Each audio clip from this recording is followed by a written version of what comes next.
Hi hello ನಮಸ್ಕಾರ. ನಾನು ನಿಮ್ಮ ಪ್ರೀತಿಯ ಆ್ಯನಿ ಮಸ್ಕರಿನೆ. ಸೊ ನಾನು ಇವತ್ತು ಹೊಸ ರೆಸಿಪಿ ಅಂದರೆ ಎಲ್ರಿಗೂ ಮಾಮೂಲಿ ರೆಸಿಪಿನೇ, ಬಟ್ ನನಗೆ ಇದೊಂದು ಸ್ವಲ್ಪ ಡಿಫ್ರೆಂಟ್ ರೆಸಿಪಿ ಆಗಿರುತ್ತೆ. ಯಾಕಂದರೆ ನನಗೆ ಇದು ನನ್ನ ಹಸ್ಬೆಂಡ್ ಅವರ ಚಿಕ್ಕಮ್ಮ ಹೇಳಿಕೊಟ್ಟಿದ್ದಂಥ ರೆಸಿಪಿ. ಯಾಕಂದರೆ ನಾವು ಒಂದು ಸತಿ ಅವ್ರ ಮನೆಗೆ ಗೆಟ್ ಟುಗೆದರ್ ಹೋಗಬೇಕಾದ್ರೆ ಅವರು ಮಾಡಿದಂಥ ತೊಂಡೆಕಾಯಿ ಪಲ್ಯ ನನಗೆ ತುಂಬ ಇಷ್ಟ ಆಯಿತು. ತೊಳೆದಾದ ನಂತರ ನಾನೊಂದು 2-3 ಸತಿ ವಾಶ್ ಮಾಡಿದ್ದೇನೆ. ಅದಾದಮೇಲೆ ನಾವು ಉದ್ದುದ್ದಕ್ಕೆ ಕಟ್ ಮಾಡಬೇಕು. ಜಾಸ್ತಿ ತೊಂಡೆಕಾಯಿ ಉದ್ದ ಇದ್ದರೆ, ಅಂದರೆ ಸ್ವಲ್ಪ 3-4 ಇಂಚು ಉದ್ದ ಇದ್ದರೆ ಅದನ್ನು ಹಾಫ್ ಮಾಡ್ಬೋದು. ಇಲ್ಲಾಂದರೆ ಹೀಗೆ ಸ್ವಲ್ಪ ಸಪುರಕ್ಕೆ ಕಟ್ ಮಾಡಿದರೆ ಸಾಕು. ಕೆಲವುದು ತುಂಬ ಹಣ್ಣಾಗಿರುತ್ತೆ, ರೆಡ್ ಡಿಶ್ ಆಗಿ, ಇಲ್ಲ ಸ್ಲೈಟ್ ರೆಡ್ ಆದ್ರೂ ನಾನು ಅದನ್ನ ಸೈಡ್ ಇಡ್ತಿದ್ದೀನಿ, ಅಂದರೆ ಯೂಸ್ ಮಾಡಲ್ಲ ಅದನ್ನು. ನನಗೆ ತುಂಬ ಜನ ಹೇಳಿದರು, ಲೈಕ್ ನೀನು ಈಗ ತಾನೇ ಮದುವೆ ಆಗಿದ್ದೀಯಾ, ಹೇಗೆ ನೀನು ಡೈಲಿ ಲೈಕ್ ರೆಸಿಪಿ ಕುಕ್ ಮಾಡ್ತೀವಿ, ನಿಮಗೆ ಮುಂಚೆಯಿಂದಲೇ ಬರ್ತಿತ್ತಾ, ನಿಮ್ಮ ಮನೆಯಲ್ಲಿ ಮದುವೆಗಿಂತ ಮುಂಚೆ ನೀನೇ ಕುಕ್ ಮಾಡ್ತಿದ್ಯಾ ಅಂತೆಲ್ಲ. So answer is no. ನಾನು ಕುಕ್ ಮಾಡ್ತಿರ್ಲಿಲ್ಲ ಮುಂಚೆಯಿಂದನೂ. ನನ್ನ ಮನೇಲಿ ನನ್ನ ಅಮ್ಮನೇ ಮಾಡ್ತಾಯಿದ್ರು, ನಾನು ಮಾಡ್ತಿರ್ಲಿಲ್ಲ. ಬಟ್ ನಾನು ಅವಾಗವಾಗ ಮಾಡ್ತಾಯಿದ್ದೆ, ಲೈಕ್ ವೀಕೆಂಡ್ಸ್ ಬರಬೇಕಾದ್ರೆ, ಇಲ್ಲ ಪ್ರಾನ್ಸ್, ಚಿಕನ್, ಹಾಗೆ ಅಂಥ ಸ್ಪೆಷಲ್ ರೆಸಿಪೀಸ್ ಮಾತ್ರ ಮಾಡ್ತಾಯಿದ್ದೆ. ಮತ್ತು ಗೊತ್ತುಂಟಲ್ಲ, ಮದುವೆ ಎಲ್ಲ ಆದಮೇಲೆ ನಾವು ಕಲಿತೇವೆ ನೋಡಿ, ಅಮ್ಮನಿಂದ ಎಂತ ಮಾಡ್ತಾರೆ ಅದು ಕಲಿತೇವೆ, ಅತ್ತೆಯಿಂದ ಕಲಿತೇವೆ. ಸೊ ಹೀಗೆ ನಾನು ಡೈಲಿ ರೆಸಿಪೀಸ್ನ ಮಾಡಲಿಕ್ಕೆ ಸ್ಟಾರ್ಟ್ ಮಾಡಿದೆ. ಡೈಲಿ ವಿಡಿಯೋಸ್ ಅಥವಾ ನಾನು ಕೊಂಕಣಿ ರೆಸಿಪಿ ಬುಕ್ಸಿಂದೆಲ್ಲ ನೋಡಿ ಕಲಿತೆ. ಸೊ ಹೀಗೆ ನಾನು ಕಲಿತದ್ದು ಕುಕ್ ಮಾಡಲಿಕ್ಕೆ. ಸೊ ಫಸ್ಟ್ ಆಫ್ ಆಲ್ ನಾನೀಗ ತೊಂಡೆಕಾಯನ್ನು ಕಟ್ ಮಾಡಿ ಆದ ನಂತರ ತೊಳೆದು ಅದನ್ನು ಕಟ್ಟಿಂಗ್ಸ್ ಎಲ್ಲ ಆದಮೇಲೆ ನಾನು ಬೇಯಿಸಲಿಕ್ಕೆ ಇಟ್ಟಿದ್ದೆ. ಒಂದು 15 ಮಿನಿಟ್ಸ್ ಆಯಿತು ನಾನು ಹೀಗೆ ಬೆಂದೆ.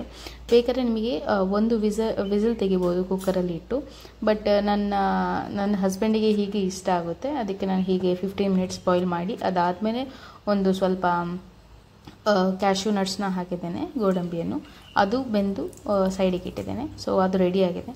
ಈಗ ಒಂದು ಪಾತ್ರೆಗೆ ನಾನು ತೆಂಗಿನಕಾಯಿ ಹಾಗೂ ಅದಕ್ಕೆ ಸಾಸಿವೆ, ಕರಿಬೇವು ಹಾಗೂ ಸ್ವಲ್ಪ ಆನಿಯನ್ ಹಾಕಿ ಫ್ರೈ ಮಾಡ್ತಾಯಿದ್ದೀನಿ. ಇದು ಒಂದು ಸ್ವಲ್ಪ ಲೈಟ್ ಬ್ರೌನಿಷ್ ಆದಾಗ ಅದಕ್ಕೆ ನಾವು ತೆಂಗಿನಕಾಯಿ ತುರಿಯನ್ನು ಹಾಕಬೇಕು. ಅದು ಚೆನ್ನಾಗಿ ಫ್ರೈ ಆಗಬೇಕು. ನಾನೊಂದು 2-3 ಮುಷ್ಟಿಯಾಗಷ್ಟು ನಾನು ತೆಂಗಿನಕಾಯಿ ತುರಿಯನ್ನು ಹಾಕಿ ಆಮೇಲೆ ಚೆನ್ನಾಗಿ ಫ್ರೈ ಮಾಡಿದ್ದೇನೆ. ಸೊ ಒಂದ್ಸತಿ ಫ್ರೈ ಮಾಡಿದ ನಂತರ ಇದರ ಮೇನ್ ಇಂಗ್ರೀಡಿಯೆಂಟ್ ಏನಂದರೆ ನಮ್ಮ ಬಫಾತ್ ಪೌಡರ್ ಅಂತ ಹೇಳ್ತಾರಲ್ಲ, ಅದು ನಾನು ಅದನ್ನು 2-3 ಚಮಚ ಈಗಲೇ ಹಾಕಿದ್ದೇನೆ. ಈಗ ಫ್ರೈ ಮಾಡಬೇಕು ಅದು, ಮತ್ತು ತೆಂಗಿನಕಾಯಿ ಫುಲ್ ಚೆನ್ನಾಗಿ ಮಿಕ್ಸ್ ಆಗಬೇಕು. ನೀವು ನೋಡಬಹುದು ಅದು ತುಂಬ ಚೆಂದ ಫ್ರೈ ಆದಮೇಲೆ ನಾವು ಬೇಯಿಸಿದಂತಹ ತೊಂಡೆಕಾಯಿ ಹಾಗೂ ಕ್ಯಾಶ್ಯೂ ನಟ್ಸ್ ಇದೆಯಲ್ಲ, ಗೋಡಂಬಿ, ಅದನ್ನು ಹಾಕಿ ಮಿಕ್ಸ್ ಮಾಡಬೇಕು. ನಾನು ಬಟಾಣಿಯನ್ನು ಓವರ್ನೈಟ್ ಸೋಕ್ ಮಾಡಿ ಇಟ್ಟಿದ್ದೆ. ಅದಾದಮೇಲೆ ನಾನು ಬೇಯಿಸಿದ್ದೇನೆ. ಒಂದು 15-20 ಮಿನಿಟ್ಸ್ ಆಗ್ತದೆ ಹೀಗೆ ಇಟ್ಟರೆ, ಇಲ್ಲಾಂದರೆ ಒಂದು ವಿಸಿಲ್ ಕೂಡ ತೆಗಿಸ್ಬೋದು. ಯಾವಾಗ ನೀವು ತೊಂಡೆಕಾಯಿಯನ್ನು ಬೇಯಿಸ್ಲಿಕ್ಕೆ ಇಡ್ತೀರಲ್ಲ, ಆಗಲೇ ಒಟ್ಟಿಗೆ ಸೈಡಲ್ಲಿ ನಾನು ಇಟ್ಟಿದ್ದೆ. ಸೊ ಅದು ನಾನು ಕ್ಯಾಪ್ಚರ್ ಮಾಡಲಿಕ್ಕೆ ಆಗಲಿಲ್ಲ. ಸೊ ಅದನ್ನು ಹಾಕಿ ಸ್ವಲ್ಪ ಅರಿಶಿನ ಪುಡಿ ಹಾಗೂ ರುಚಿಗೆ ಎಷ್ಟು ಬೇಕಷ್ಟು ಉಪ್ಪು ಹಾಕಬೇಕು. ನಾನು ಬೇಯಿಸಬೇಕಾದ್ರೆ ಆಲ್ರೆಡಿ ಉಪ್ಪು ಹಾಕಿದ್ದೆ ಸ್ವಲ್ಪ. ಸೊ ಈಗ ಸ್ವಲ್ಪ ಕಮ್ಮಿ ಅಂತ ಆಯಿತು ನನಗೆ, ಅದಕ್ಕೋಸ್ಕರ ವಾಪಸ್ ನಾನು ಉಪ್ಪು ಹಾಗೂ ಅರಿಶಿನ ಹಾಕಿ ಮಿಕ್ಸ್ ಮಾಡ್ತಾಯಿದ್ದೇನೆ.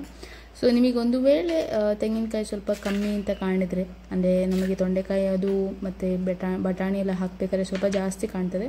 ಸೊ ನಿಮಗೆ ಬೇಕಾದರೆ ನೀವು ತೆಂಗಿನಕಾಯಿ ವಾಪಸ್ ಹಾಕ್ಬೋದು.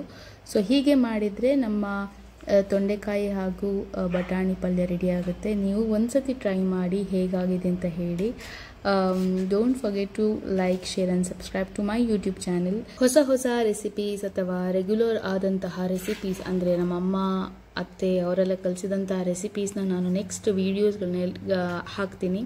ಸೊ ನಿಮಗೆ ಈ ರೆಸಿಪೀಸ್ನ ಇಷ್ಟ ಆದರೆ ಪ್ಲೀಸ್ ಡೂ ಕಮೆಂಟ್, ಆ್ಯಂಡ್ ನಾನು ನೆಕ್ಸ್ಟ್ ಹೊಸ ವೀಡಿಯೋದಲ್ಲಿ ಸಿಗ್ತೀನಿ. ಅಂಟಿಲ್ ದೆನ್ ಟೇಕ್ ಕೇರ್, ಬಾಯ್.